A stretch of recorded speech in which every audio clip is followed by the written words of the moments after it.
Hey everybody and welcome back to the channel. In this video, we'll show you the safe and the correct way to permanently close your Cash App account so your money, data, and linked info stay protected. So let's just get started. So we can start by going ahead and making sure your Cash App balance is zero. So ensure that the balance is zero, and once you do so, you can look out for your profile icon in the top right and select it. So you can withdraw first, look out for the balance and tap on cash out or withdraw, and you can transfer it to your bank account.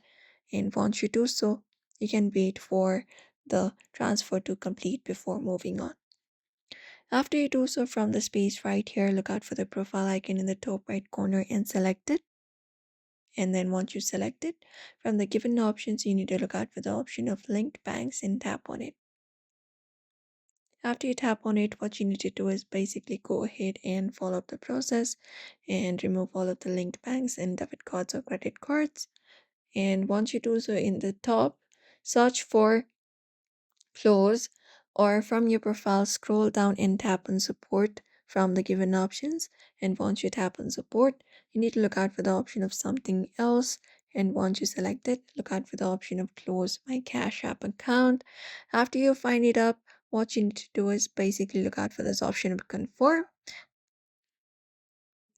and then just go over and tap on confirm when asked if you want to close your account, and you should be receiving a confirmation email or text that your account was successfully closed. Once you receive the closure information, you can just go over and install the application, and that is it. That's how you close your Cash App account permanently, the safe and correct way. So if this video helped, drop a like and also comment, and don't forget to subscribe for more tips and tutorials.